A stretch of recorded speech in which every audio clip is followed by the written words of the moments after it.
It is the end of the classical era, the Chinese classical era, and traditionally ends with the death of Empress Hixi, who of course had built Jebel Barkal. In honor of Empress Hixi's reign, the capital was named to Xianyang. My Chinese pronunciation is actually really terrible. Xianyang maybe. Anyway, so that's the end of Empress Hixi's reign. So let's talk some strategy, because it is actually the end of the end of the classical era, I should say, beginning of medieval. So King Dao, looking good, bro. Xianyang. We're going to build the government plaza in here, because I've realized, well, I'm going to have, as soon as I realized, well, I'm planning 4 districts in this area, I may as well just do that. I might put a campus in here from Hu City. Currently going for Colosseum here. We're going to buy the arena and then rush build and hopefully get that. Great Lighthouse is gone, but these 2 coastal wonders are still available. I would prefer Halicarnassus, so I'll go for that first. If I get both, then I get both. Jicheng is going to be our Golden Gate city, and we're going to get 5 national parks plus, I think, 5 seaside resorts on top of that as well, out of that city, which should be good. Jinyang is just kind of there because we're going to have the Colosseum. It also gets the Jebel bonus. Part of the reason I built Jebel was because I don't have a source of faith.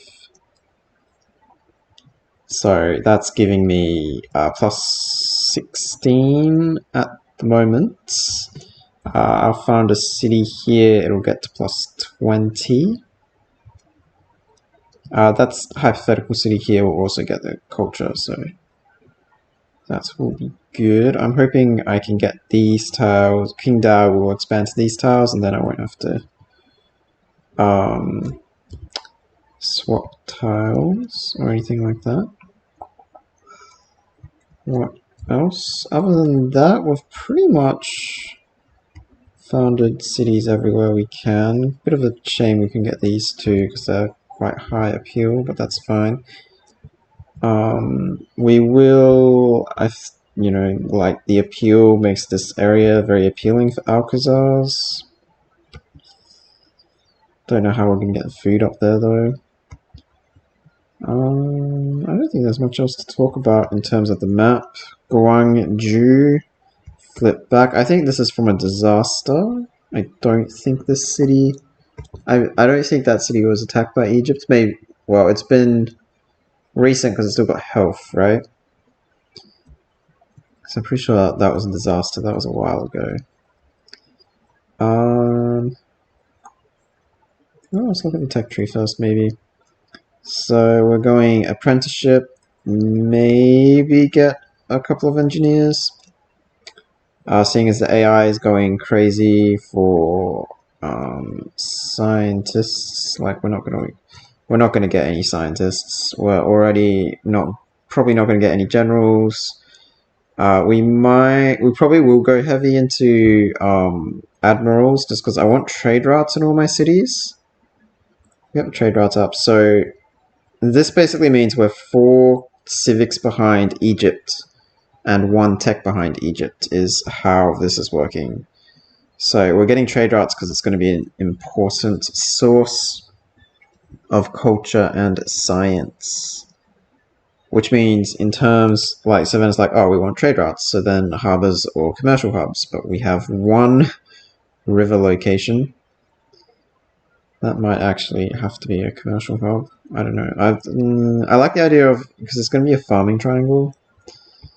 If I go that way too. Don't know. Not sure. What else can we've unlocked? We've got the culture coming in now. So we basically rushed for castles for that. Afterwards, we've only got one campus, so we don't really need education. We're getting most of our science from the Alcazars. So I'm not sure what... I think we'll just keep trying to go through the tech tree.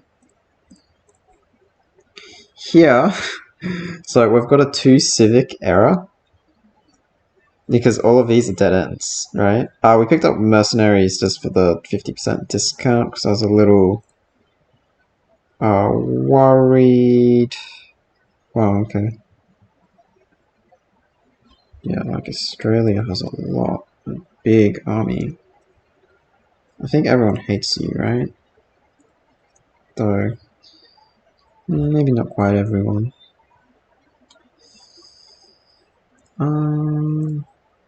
Anyway, yeah. So we're gonna see. I'd rather pick up Merchant Republic. I don't know if I want Divine Right or not.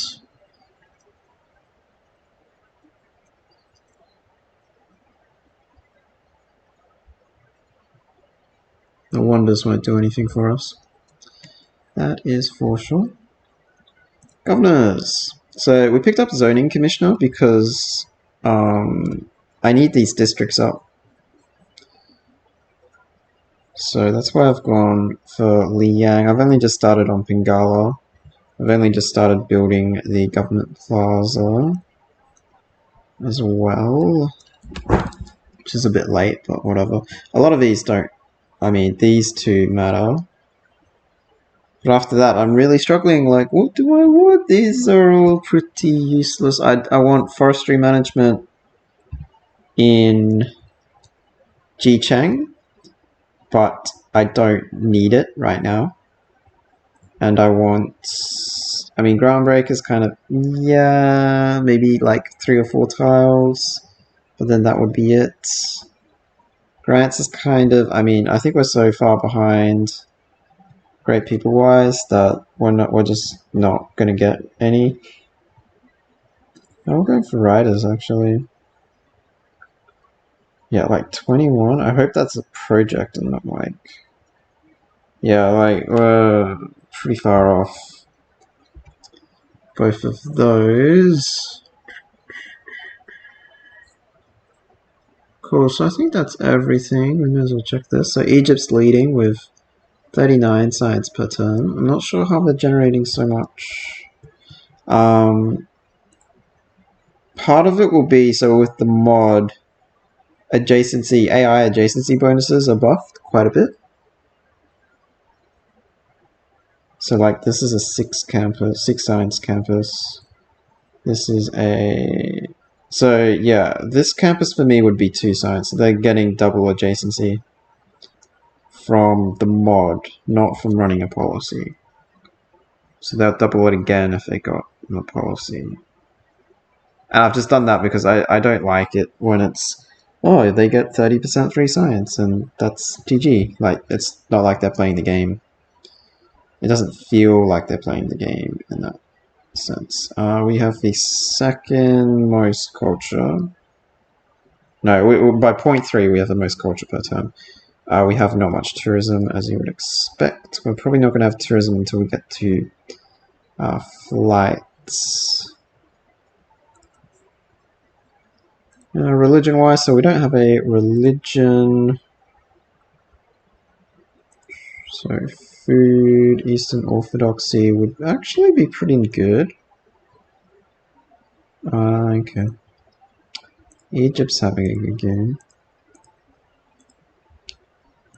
So basically, there are 2 religions that we know are on our continent.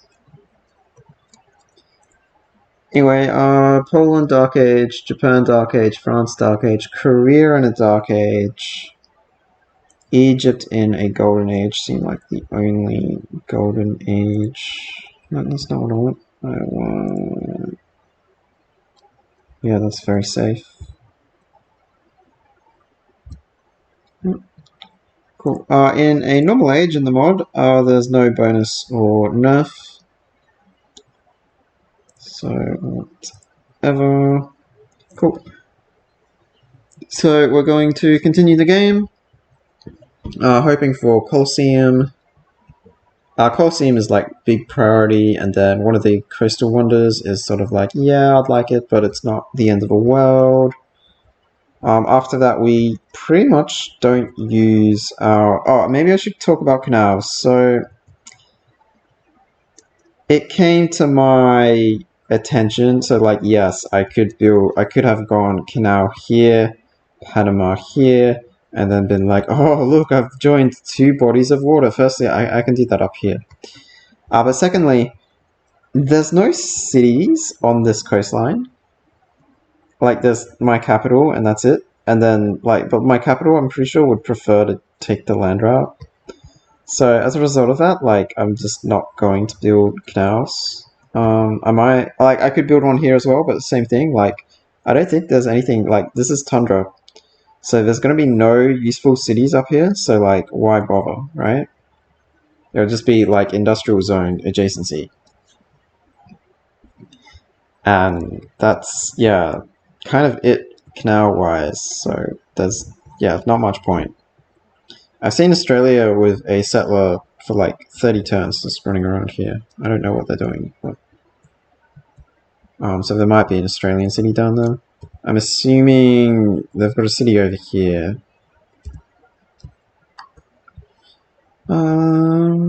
Yeah, so I think that's everything. We will check back in and of the medieval era, beginning of the Renaissance. Hopefully we have some more wonders. We are in the middle of the medieval era, and it is the time of the Hongwu Emperor. So Hongwu, firstly, so after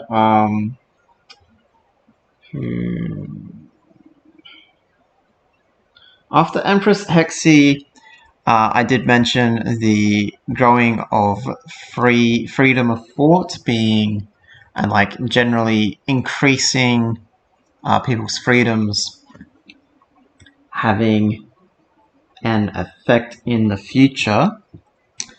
So what has occurred is that there's been a breakdown of central authority.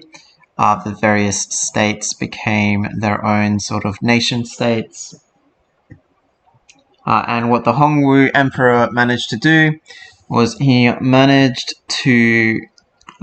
he created the most autocratic and the most restrictive government, which allowed him to... So by concentrating all his power, he managed to reconquer the rest of China. Once doing that, he sought to create a culturally, what's the word? Not diverse. He wanted to make everyone feel as if, oh, we're all Chinese, we're not different. I forget what that word is annoyingly, but there is a word for it.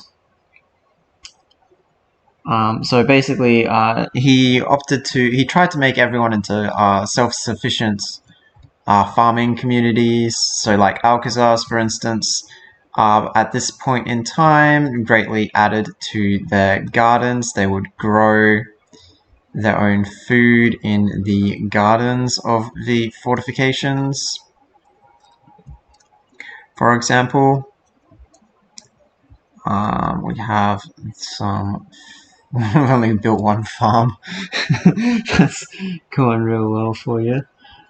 He's also noted... The other thing the Hongwu Emperor was noted for was exploration. And you can see here he sent a far-off explorer to the lands of Canada. Now, the final thing the Hongwu Emperor is noted for is the mausoleum at Halicarnassus. So this was built during his reign. He also began the Colossus, which is what you can see in the foreground. However, the Colossus was not fully built by the time of his death. That's not bad. Maybe if we go here. I like it with the wall in the background.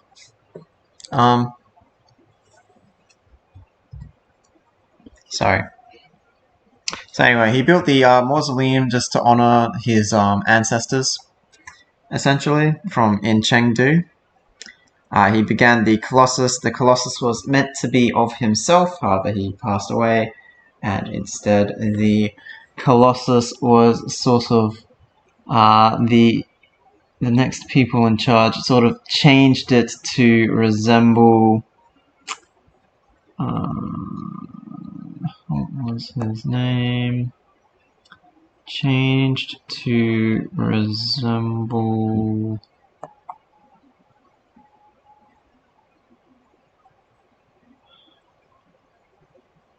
What was the one that went to war earlier? Shao Kahn. If you remember Shao Kahn from his earlier expeditions to the north to defeat the Zhirong, I should say. I just had to put this in there. The crew of a great admiral from China. Yes, the crew of a great admiral. That's great.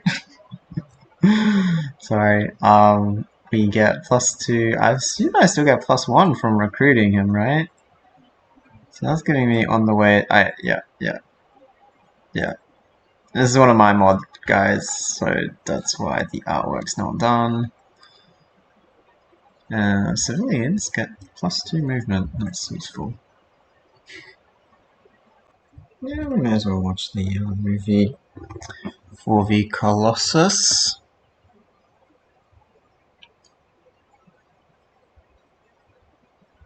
That's probably the shot with the 2 wonders.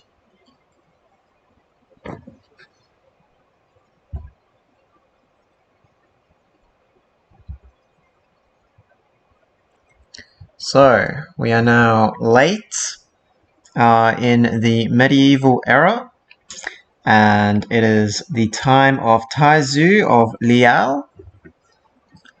Taizu of Liao was originally sort of from the Zhirong area. He said that he was from the Liao branch of the Zhirong. Came to Yangying in peace. Managed to become elected an official while in Yangying. And then suddenly the rest of China sort of underwent a large-scale rebellion. So the system that the Hongwu Emperor set up, where he limited mobility and forced people onto the farms. So you can see the farms that were that he forced people onto and told them that they weren't allowed to leave their farms. So while this worked well initially, eventually the people were tired of, like, his successors were quite tyrannical.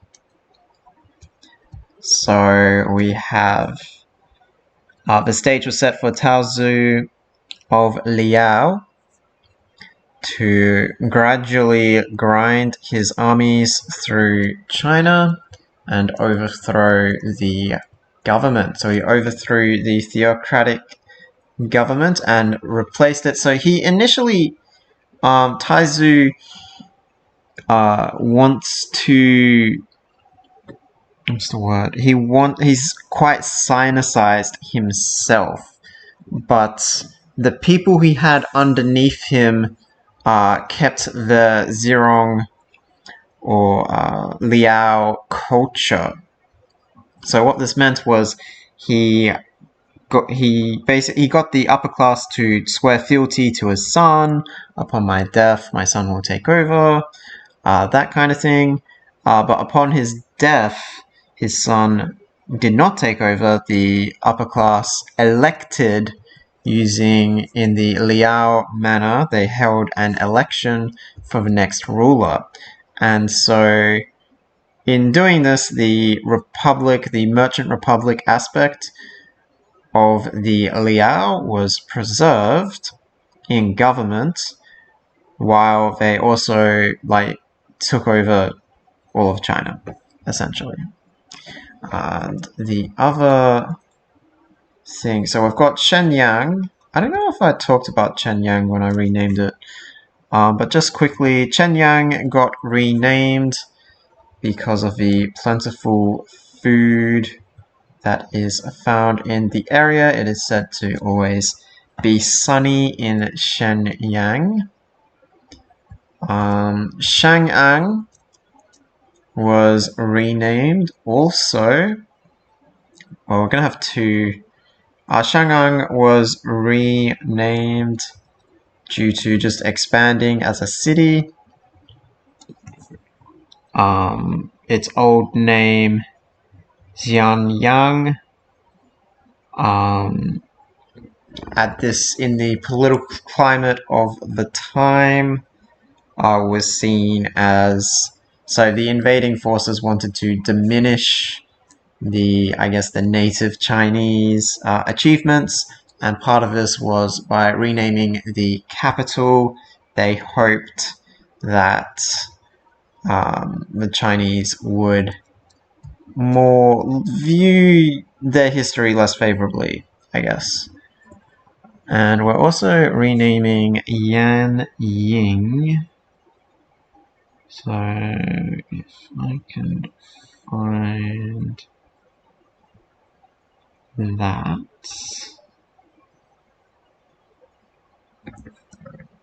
So Yangying was originally renamed, I think, during the theocratic period. And that was because